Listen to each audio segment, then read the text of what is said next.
Bismillahirrahmanirrahim. Assalamualaikum warahmatullahi wabarakatuh. Baiklah, di sini saya akan menjelaskan tentang iman kepada kitab Allah dan iman kepada hari akhir.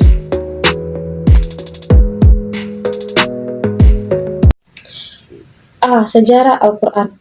Al-Quran merupakan kitab suci umat Islam. Al-Quran berasal dari kata qara yang artinya membaca. Sejarah turunnya Al-Quran dimulai ketika Nabi Muhammad SAW berusia 40 tahun pada 610 Masehi. Dan pada saat itu, Nabi Muhammad berada di Gua Hira lalu didatangi oleh malaikat Jibril yang memberikan wahyu pertama kepada Nabi Muhammad.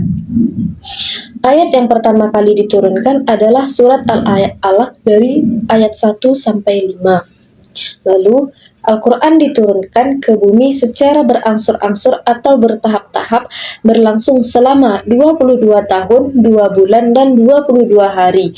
Dan Al-Quran ini menjadi pedoman hidup umat muslim hingga saat ini.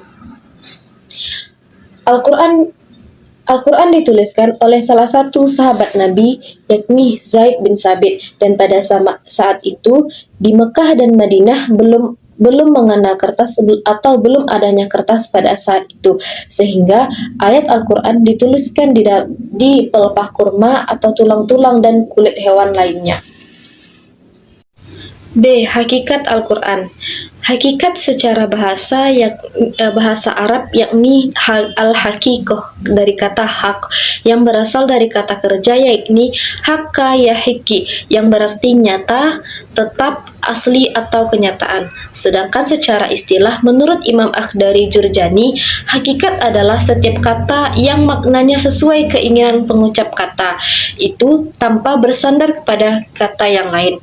Jadi hakikat adalah lafaz yang digunakan sesuai dengan makna aslinya, dengan maksud dan tujuan tertentu tanpa adanya pergeseran makna dari makna aslinya, baik bersifat majasi maupun figurasi. Hakikat Al-Quran ini adalah firman Allah Subhanahu wa Ta'ala yang mulia yang diturunkan kepada Nabi Muhammad SAW sebagai petunjuk bagi manusia ke arah tujuan yang terang dan jalan yang lurus, dalam rangka menegakkan kehidupan yang didasarkan keimanan dan ketakwaan kepada Allah Subhanahu wa Ta'ala dengan melaksanakan hukum-hukum yang telah ditetapkan. C. Keistimewaan Al-Quran. Ada beberapa keistimewaan Al-Quran yang mana salah satunya yang pertama, Al-Quran terjaga kemurniannya atau keasliannya. Yang kedua, Al-Quran merupakan pemberi syafaat. Yang ketiga, Al-Quran adalah kitab pembawa kebenaran. Yang keempat, Al-Quran mudah untuk dihafal. Dan yang kelima, Al-Quran adalah obat hati.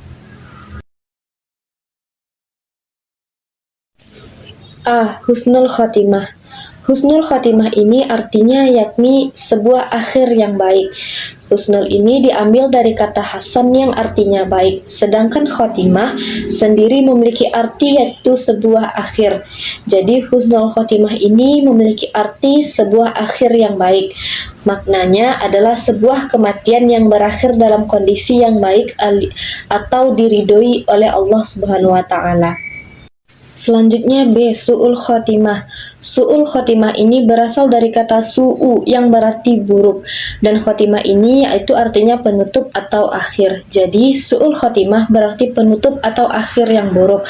Dalam konteks keislaman, Su'ul Khotimah berarti akhir kehidupan seseorang yang tidak baik, seperti meninggal dalam keadaan maksiat, kufur, bid'ah atau menyimpang dari ajaran Islam.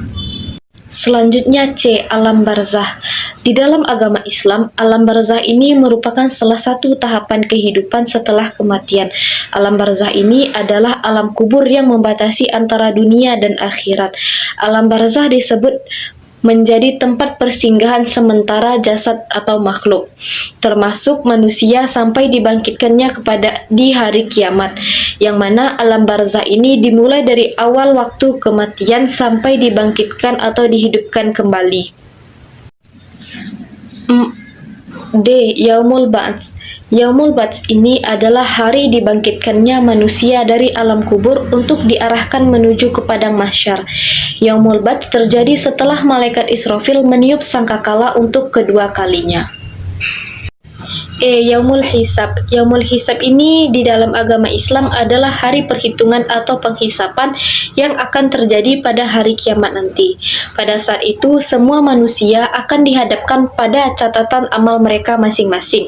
Dan proses hisab ini akan berlangsung setiap perbuatan baik atau buruk yang terlihat maupun yang tersembunyi akan tetap diperhitungkan dengan adil oleh Allah Subhanahu wa taala. Yaumul Mizan. Yaumul Mizan ini sering disebut sebagai hari penimbangan, yang mana saat itu amal baik dan buruk manusia selama hidupnya akan ditimbang dan dipertanggungjawabkan di hadapan Allah Subhanahu wa taala. Semua perbuatan manusia akan ditimbang dengan adil, sehingga semua orang akan mendapatkan balasan sesuai dengan perbuatannya saat di dunia. Sirat. Sirat ini adalah jembatan yang bentuknya lebih tipis daripada rambut, dan lebih tajam daripada pedang, lebih gelap daripada malam, sangat licin, serta bisa mengelincirkan siapa saja yang melewatinya. Sirat ini adalah titian yang akan dilalui oleh seluruh umat manusia untuk menuju tempat yang telah ditetapkan oleh Allah Subhanahu wa taala. Keadaan orang-orang yang melewati jembatan sirat ini bermacam-macam sesuai dengan keimanan, perbuatan, dan dosa-dosa masing-masing. Sirat. Sirat ini adalah jembatan yang bentuknya lebih tipis daripada rambut, dan lebih tajam daripada pedang, lebih gelap daripada malam, sangat licin, serta bisa mengelincirkan siapa saja yang melewatinya. Sirat ini adalah titian yang akan dilalui oleh seluruh umat manusia untuk menuju tempat yang telah ditetapkan oleh Allah Subhanahu wa taala. Keadaan orang-orang yang melewati jembatan sirat ini bermacam-macam sesuai dengan keimanan, perbuatan, dan dosa-dosa masing-masing. Surga. Surga ini adalah tempat terakhir, yang mana tempat yang penuh dengan kenikmatan dan kebahagiaan bagi orang-orang yang beriman dan bertakwa. Allah Subhanahu wa taala juga menciptakan manusia dengan berbagai macam surga dengan tingkatan dan keistimewaan yang berbeda-beda. Ada macam-macam surga dan penghuninya. Yang pertama, surga Firdaus. Surga Firdaus ini merupakan tingkatan tertinggi yang diciptakan oleh Allah Subhanahu wa taala dari emas. Surga ini diperuntukkan bagi mereka yang khusyuk dalam menjalankan sholat, menunaikan zakat, menjaga diri, dan menghindari zina. Karenanya orang-orang beriman akan diberi ganjaran surga Firdaus. Terdapat di dalam surat Al-Kahfi ayat 107. Selanjutnya yang kedua, surga Adnan. Surga ini terbuat dari intan putih, yang mana penghuni surga Adnan ini adalah orang-orang yang beriman karena kesempurnaan iman dan Islamnya. Surga ini juga diperuntukkan bagi mereka yang bersabar dalam menerima ujian hidup. Terdapat di dalam Quran surat As-Saff ayat 12. Selanjutnya yang ketiga, surga Naim. Surga Naim ini atau disebut dengan surga kenikmatan. Surga ini merupakan tempat bagi orang-orang yang senang mengerjakan amal soleh. Terdapat di dalam surat Al-Luqman ayat 8. Selanjutnya yang keempat, surga Ma'wa. Surga Ma'wa ini berasal dari kata awa ya'wi, yang artinya menyatu dengan suatu tempat yang menetap di sana. Ahli tafsir Atta mengatakan surga Ma'wa ini disebut sebagai tempat tinggal Jibril dan para malaikatnya.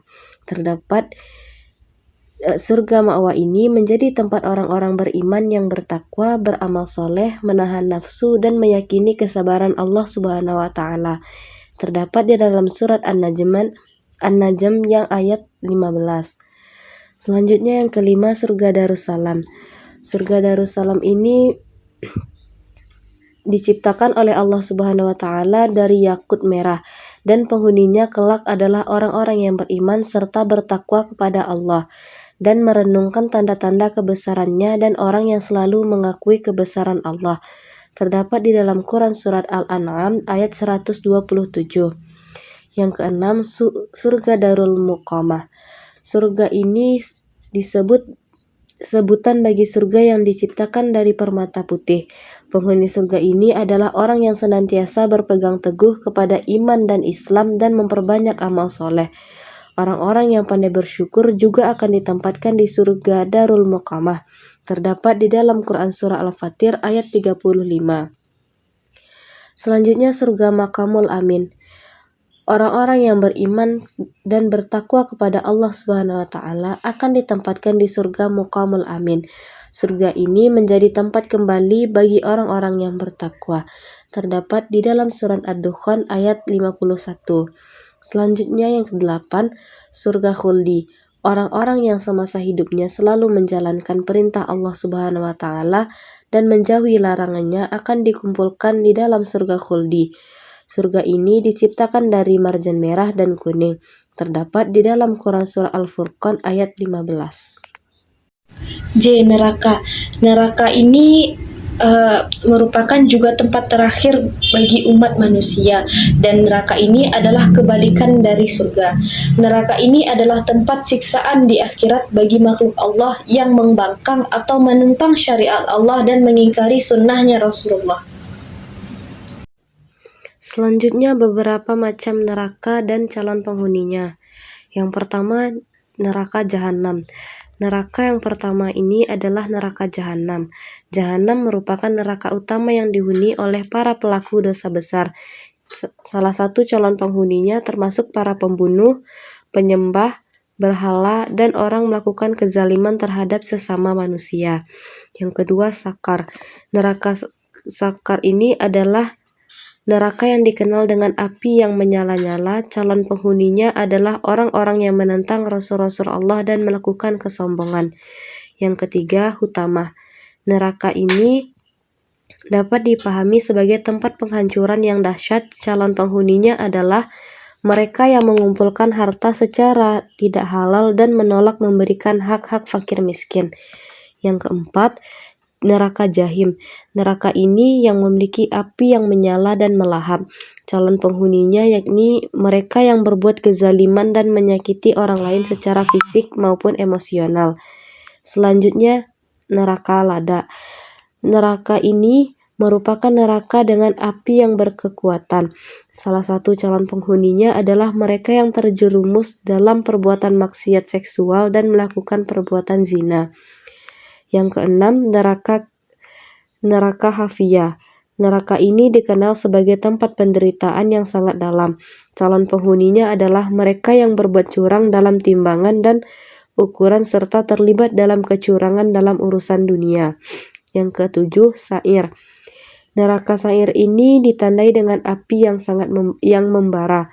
Calon penghuninya yakni adalah mereka yang melakukan kesyirikan dengan menyekutukan Allah dalam ibadah. Yang kedelapan, neraka hawiyah. Neraka yang terakhir ini ialah neraka hawiyah, yang neraka yang digambarkan sebagai jurang yang dalam dan gelap. Salah satu calon penghuninya adalah mereka yang terlibat dalam riba dan melakukan transaksi yang tidak halal. Baiklah, sampai di sini video dari saya. Apabila terdapat kekurangan, saya mohon maaf. Wabillahi taufik wal hidayah. Assalamualaikum warahmatullahi wabarakatuh.